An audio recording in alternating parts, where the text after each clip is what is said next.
हमारा टॉपिक है auto immunity. Auto immunity की हम बात करेंगे। ठीक है।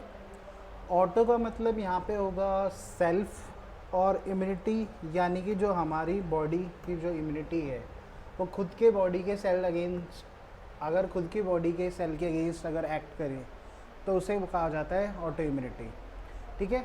नॉर्मली जो कोई भी एनिमल का इम्यून सिस्टम है वो अपने टिश्यूज़ को और एंटीजेंस को क्या करता है, पहचानता है। जो हमारे बॉडी के टिश्यूज़ है, जो हमारे बॉडी के एंटीजेंस है, उनको आइडेंटिफाई करता है एज सेल्फ, और उनको कभी भी उनके खिलाफ एंटीबॉडीज़ प्रोड्यूस नहीं की जाती।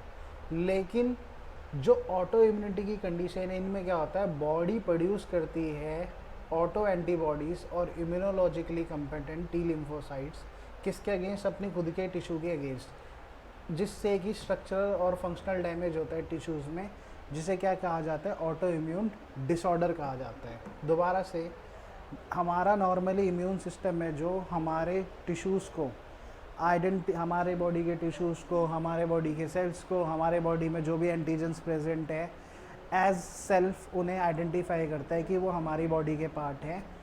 लेकिन और इनके खिलाफ एंटीबॉडीज़ भी प्रोड्यूस नहीं करता। हमारे जो बॉडी के सेल्स है, हमारा इम्यून सिस्टम उनके खिलाफ एंटीबॉडीज़ प्रोड्यूस नहीं करता।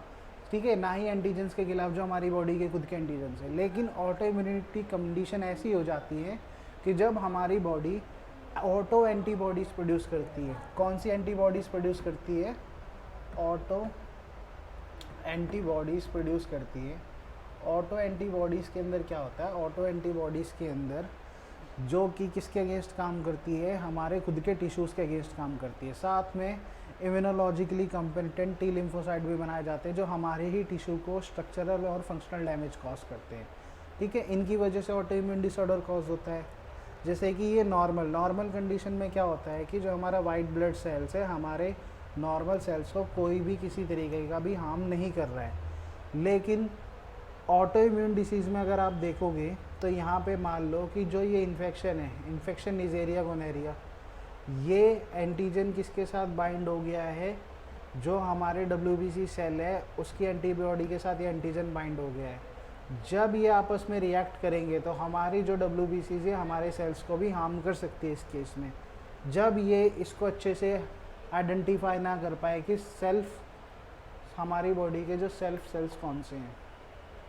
मैकेनिज़्म क्या होता है ऑटो इम्यूनिटी का? ऑटो इम्यूनिटी कौन कौन सी कंडीशन के अंदर अकर हो सकती है, ठीक है, यानी किस किस कंडीशन के अंदर ऑटो इम्यूनिटी हो सकती है।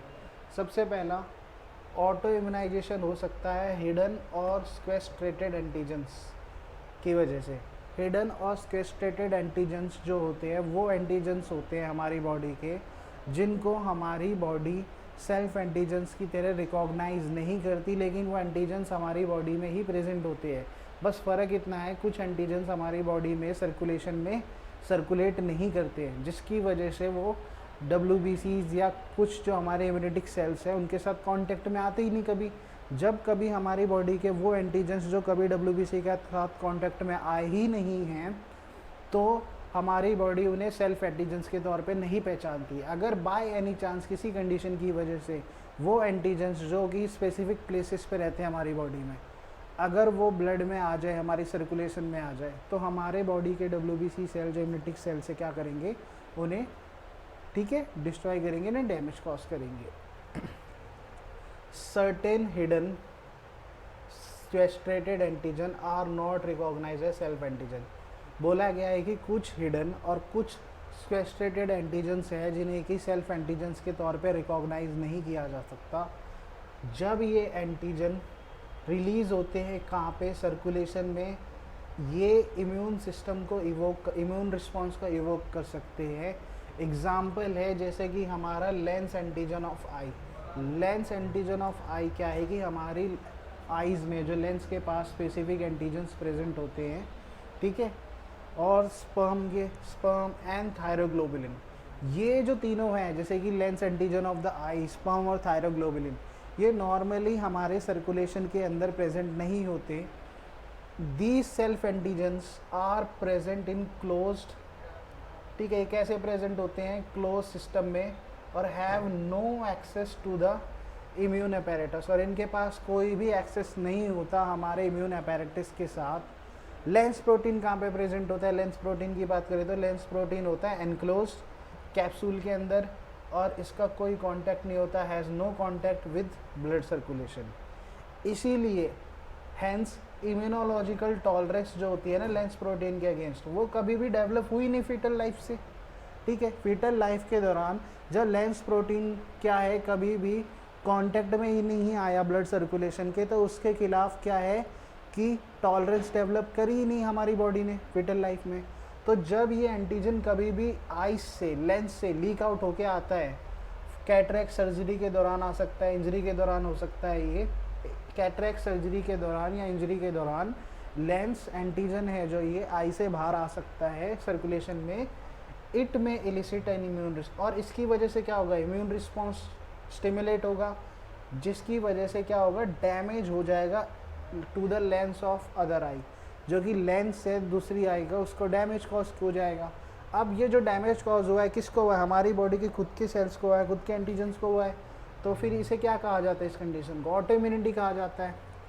सेम केस स्पर्मेटोजोआ जो डेवलप होता है ना, कहाँ पे होता है? ड्यूरिंग प्यूबर्टी डेवलप होता है, और इसकी टॉलरेंस जो against this antigen is not induced. जो फीटल लाइफ में इसके अगेंस्ट अगर कोई टॉलरेंस डेवलप होनी थी वो हो ही नहीं पाती। ठीक है, जिसकी वजह से इसे भी वही एक्शन देखना पड़ेगा अगर ये कभी सर्कुलेशन में आ गया तो। Following mumps viral damages basement membrane of seminiferous tubule which led to leakage of scum. Mumps की वजह से वायरस डैमेज हो जाए, जो बेसमेंट मेम्ब्रेन है सेमिनिफेरस ट्यूब्यूल, सेमिनिफेरस ट्यूब्यूल कहाँ है? टेस्टिस के अंदर वेरियस लोब्स होते हैं, टेस्टिकुलर लोब्स। इन लोब्स के अंदर इस तरीके से coil like tube like structure होती है। इन coil like tube like structure को बोला जाता है सेमिनिफेरस ट्यूब्यूल्स। अगर इन ट्यूब्यूल्स की वॉल में कभी डैमेज हो जाए तो इसे बोला जाएगा, ठीक है, डैमेज होगा, जिसकी वजह से क्या होगा, अगर सेमिनिफेरस वॉल्स के ट्यूब्यूल्स के अंदर ही क्या फॉर्म होते हैं? स्पर्म। अगर इनमें डैमेज हो तो स्पर्म लीक आउट हो जाएंगे यहाँ से, और इसकी वजह से इम्यून रिस्पॉन्स होगा, और इम्यून रिस्पॉन्स की वजह से क्या कंडीशन हो सकती है? ऑर्काइटिस। ठीक है, ध्यान रखना है। अगला है एंटीजन अल्ट्रेशन, और भी फॉलोइंग कंडीशंस बता रखी है जिसके दौरान ऑटो इम्यूनिटी इंड्यूस हो सकती है। ठीक है, सबसे पहले एंटीजन अल्ट्रेशन। एंटीजन अल्ट्रेशन में क्या होता है कि जो टिश्यू का एंटीजन है वो किसी तरीके से अल्टर्ड हो जाए। अल्टर्ड मतलब उसके फिजिकल, केमिकल या बायोलॉजिकल फैक्टर जो हैं वो चेंज हो जाए, या फिर जो न्यू सेल सरफेस पे जो एंटीजन्स है वो न्यू एंटीजन्स फॉर्म हो जाए। ये जो न्यू एंटीजन्स फॉर्म हुए, जो न्यू चेंज आए हैं, ये रिकॉग्नाइज ही नहीं है एज अ सेल्फ, जिसकी वजह से एक इम्यून रिस्पॉन्स इवोक होगा इनके अगेंस्ट, और इसे क्या कहा जाएगा? ऑटो इम्यूनिटी कहा जाएगा। Cross reacting foreign antigens. Cross reacting foreign antigens का मतलब क्या है? Sharing of antigens by different organism the basis of cross antigen theory. Cross reacting antigen theory क्या कहती थी कि जो एंटीजन्स डिफरेंट ऑर्गेनिज्म एक दूसरे के साथ शेयर कर पाए। स्ट्रेप्टोकोकस जो है बैक्टीरिया की जो स्पीसीज़ है जिसके पास एम प्रोटीन्स है, और जो हर्ट की मसल है उसके जो एंटीजेनिक कैरेक्टरिस्टिक्स है दोनों के लगभग सेम है। Repeated streptococcal infection can therefore immune response to which damage the heart.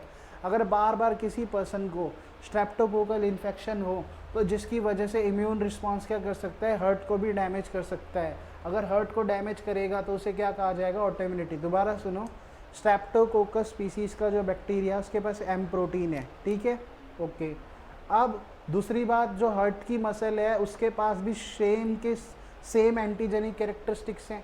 अब स्ट्रेप्टोकोकस के पास जो एम प्रोटीन है, जो हार्ट की मसल के पास सेम कैरेक्टरिस्टिक्स हैं, तो दोनों में दिक्कत ये है कि अगर बार बार किसी बंदे को, किसी पर्सन को स्ट्रेप्टोकोकल इन्फेक्शन होगा तो स्ट्रेप्टोकोकल इन्फेक्शन की वजह से क्या होगा कि जो इम्यून रिस्पॉन्स अब क्या हुआ, इवोक हुआ है ना, वो इम्यून रिस्पॉन्स क्या करेगा?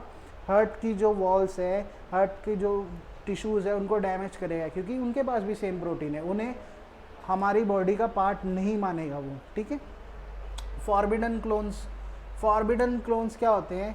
According to clone selection theory, clonal selection theory के अनुसार इनन्यूमरेबल नंबर ऑफ क्लोन्स है जो immunological competent cells ICCS bearing specific antibody patterns are produced again all possible antigens.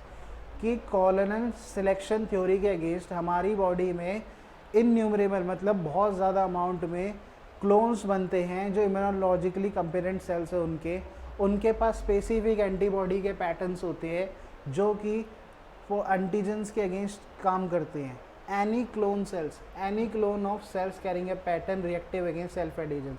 और इसी तरीके से अगर इन स्पेसिफिक सेल के क्लोन्स हो सकते हैं तो अगर कोई ऐसी सेल है जो सेल्फ एंटीजन के अगेंस्ट रिएक्ट करती है, ऐसी सेल के अगर क्लोन्स फॉर्म हो तो वो डिस्ट्रॉय कर देंगे ड्यूरिंग इम्यूनल लाइफ। अगर ऐसे क्लोन्स फॉर्म हो जाए तो हमारे बॉडी को हार्म करेंगे, जिसे हम ऑटो इम्यूनिटी कहा जाएगा जिस कंडीशन को।